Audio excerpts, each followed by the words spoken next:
Punzalan here. Ako lang to, Mare. Charot. Kamusta ka sa banda dyan, Mare? Kung ano man at nasaan ka man, naniniwala akong kaya mo. Okay? Or 18K?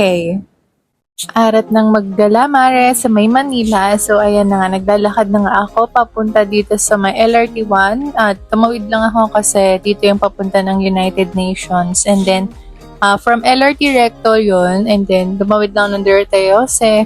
And then, ayan, nasa may turn lang ako, ganda-gandahan. Muni-muni, Korean novela, kunwari. Chares! So, LRT 1 yung ating sinasakyan. And nandito na nga tayo sa may United Nations. So, from there tayo sa mga 3 stops lang yan. And nandito na tayo. So, naglalakad lang ako nito. And neto, dito sa may United Nations, marami ka nang pupuntahan. Actually, meron na National Museum na malapit. And then, naglakad na lang ako papunta sa may Luneta. And then, nag-i-trike ako dito sa may Puerto Gardens. Kung makikita nyo, ang ganda rin dito kasi, ayan, may mga parang garden talaga siya, te. Oo, kasi wala ka nang makikita dito kundi puro puno. Charay. Pero maganda siya sa loob, in fairness. Guys, so nandito na tayo sa may Puerto Garden. And makikita na pawis ako, no? Ang init. Dito sa Intramuros na nakaraan. Actually. So, samahan niyo ako.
So, ayan, Mare. Tapos na nga tayo dito sa may Puerto Gardens. And then, papunta na nga ako nitong sa may Intramuros. Kasi, ayan, nandun lang sa may likod ko yan din. Ayan na yung entrance ng Intramuros. And, naglalakad lang ako dito ngayon. So, dito na nga tayo sa may Intramuros. And medyo mainit. Nagandang daanan dito. Itong Silahay Center is napakaganda nito sa may loob kasi ang daming mga interesting artworks or mga furniture na talagang pwede nyong ilagay sa mga bahay nyo o kaya magamit nyo like yung bag na banig, meron din dito mga basket or mga lamp or mga souvenir like jeep, may kalabaw, ganyan. Parang ang cute nila ipang-design sa bahay, ganyan. Ayan, kung makikita nyo, ang cute.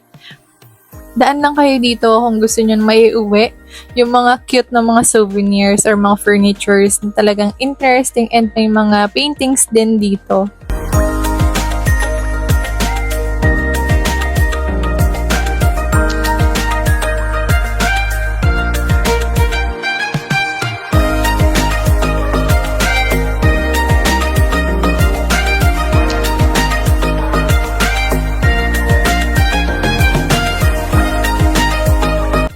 Matagal ako bago nakabalik ulit dito sa may Intramuros. So, gandang-ganda ako kasi ayan, may mga cafe Intramuros, mga souvenir shop, ganyan.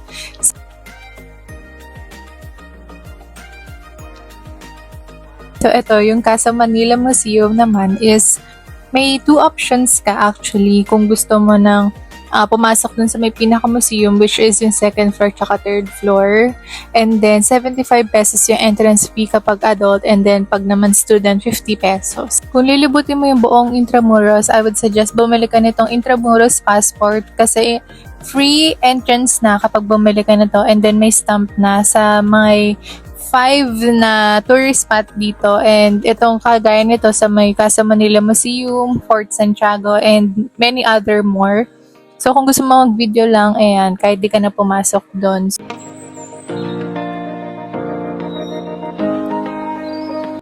Eme-eme lang tayo dyan sa may fountain, tapos so ayan, naandito na nga ang Plazuela. So kung napagod ka, pwede ka magpahinga dyan. Punta ka lang sa Casa Museum, eh hindi ako pumasok sa loob pero nag-picture ako. Pwede naman siya. 75 pesos kasi pag pumasok dun sa museum, eh ako gusto ko lang na mag-picture. Gusto ko lang na mag-picture or video, no? So, di na ako pasok sa museum. Pero kung gusto nyo, nandun din yung Intramuros Passport, and then parang may may brochure ng Intramuros doon. So, may map kayo ng buong Intramuros.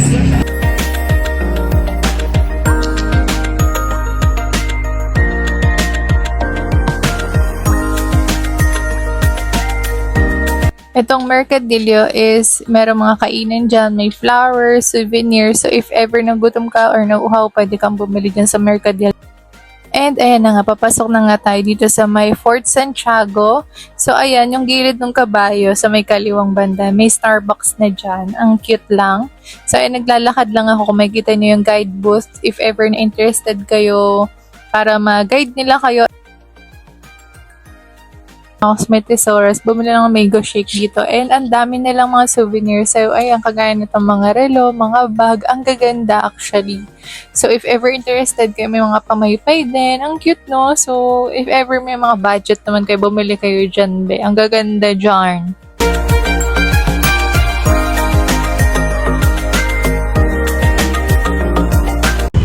Hi mga mare. So, nandito nga ako. Nakaupo lang ako dito ngayon. May Fort Santiago, and bumili lang ako nito mango shake kasi ang init. So kanina pa ako dito sa may Manila, and ayun, 149 itong shake kasi dito na sa loob ko binili. And meron din na Starbucks dun sa labas, and ayun lang, share ko lang. 75 pesos pala yung entrance dito kapag adult, and then pag students or senior PWD, 50 pesos na.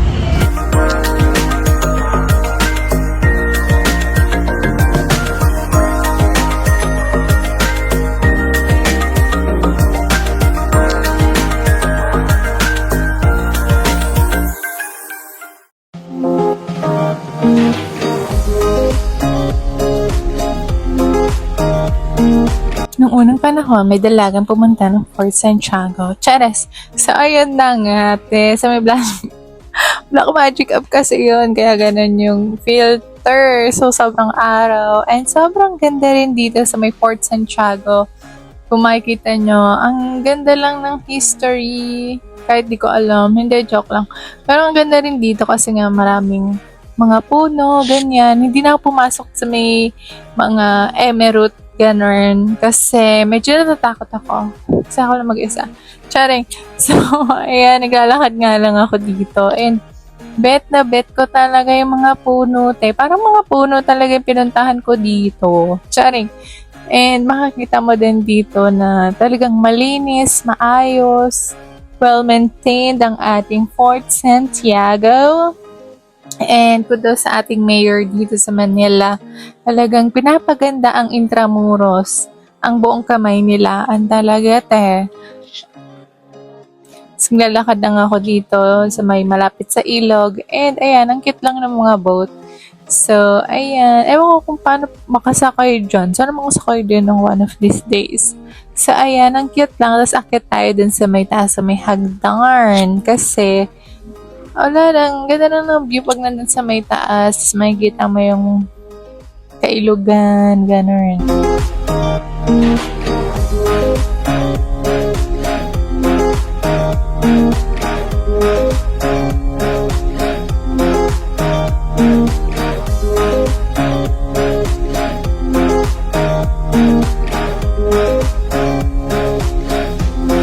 andito na nga ako sa may taas and emote-emote lang tayo kasi ang ganda ng simoy ng hangin. Talagang mahangin dito. Tapos ang ganda rin ng araw. Tapos, ayan, ganon. Pabebe lang tayo ulit. Tapos, ayan, hinga-hinga rin tayo pag may time. Tapos, tara na, baba na tayo. Te, okay na yon. So, ayan.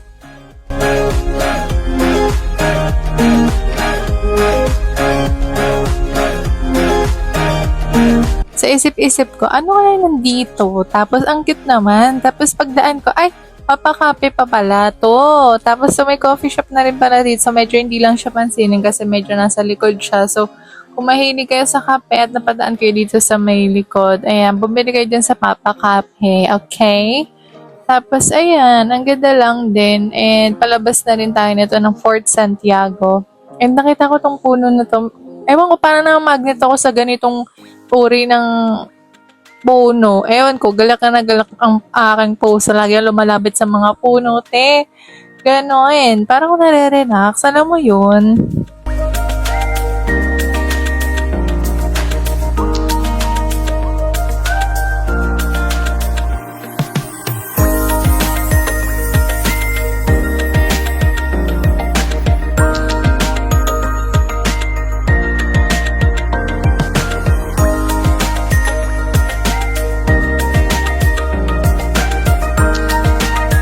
At paglabas ko nga ng portal, nakita ko tong garden na to. Charing.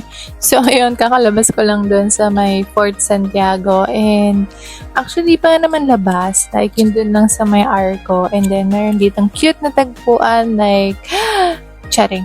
So, ayun. Ayan, ang ganda ng park, ang lawak. And, pa-exit na nga tayo ng Fort Santiago. And dumaan ako dito sa may NCCA Gallery. And libre lang to. So, if ever daan kayo dito. And ang ganda niya kasi parang yung mga laro na kinahiligan natin. And itong mga agila nito is, ang sinasabi dito is kailangan natin silang alagaan kasi mawawala na sila kung hindi. Ganun. Gusto mo ba yun? Di ba ayaw? Tsare. And ito na nga, nandito na nga tayo sa may Luneta. And ayan. Actually, nag-e-trek ako eh. Kasi, wala lang. Gusto ko lang. Pero ang lapit lang nun. Pwedeng lakarin. Ang init kasi, te.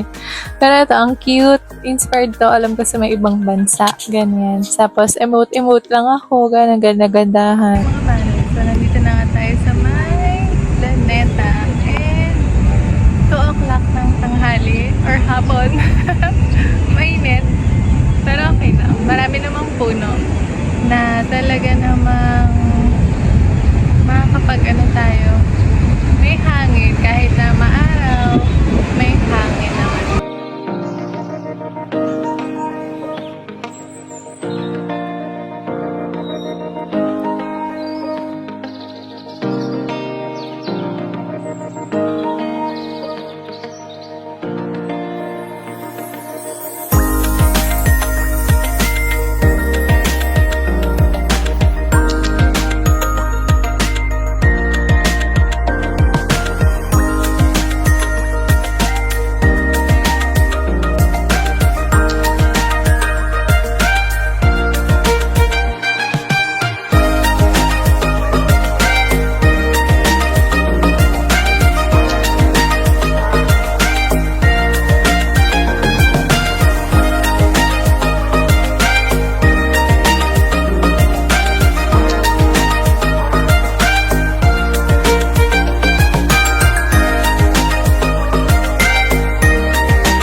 Kailangan ko mag-CR, napapasok ako dito, like na humaling ako. Charing.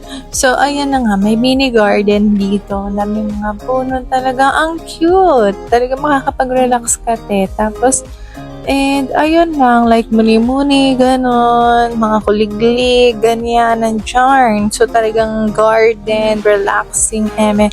So nakita ko na ang paroroonan, comfort room. So ayan, lakad-lakad lang tayo, te. Tapos, mawawaw ka talaga, te. Tara, ang ganda ng CR dito, malinis. Malinis yung CR, te. Bongga na. At wala tong fee. Bongga.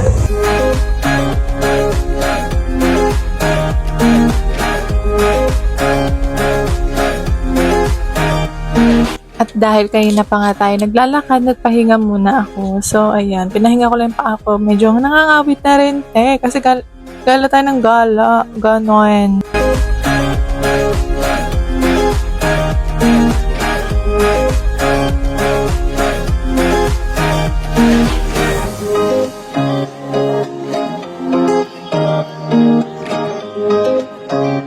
At ang nag-viral na Chinese garden. Tsari. So, ayan, pumunta nga ako dito sa may Chinese garden. Kung Chinese ba talaga siya. Chares. Pero ang cute dito ha, in fairness. Super ganda, super ganda. Meron din Japanese garden katabi nito. Pero hindi na pumunta tayo kasi medyo kanina pa ako mga 10 a.m. na naglalakad. So, napagod na rin ang person. So, ayan, nahumaling na naman ang person sa may balete na puno. Ang cute lang kasi. So, ayan. Ang cute dito. Oh. Ayan, oh. Yung, actually, mga fish. Marta.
So, exit na nga tayo dito sa may Chinese garden and talagang umupo na lang din ako sa may gilid dyan kasi gusto ko ipahinga na naman ulit yung aking paa.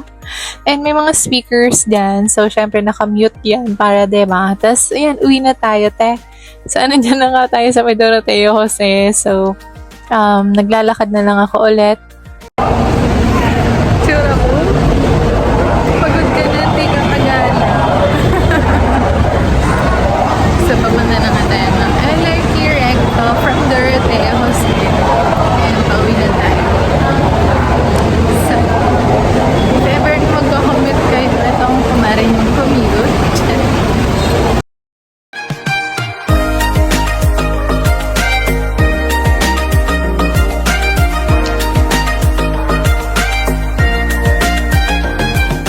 kita-kits tayo mare sa next vlog at nag-iiwan ako ng kitagang live in the moment, okay? Or 18K.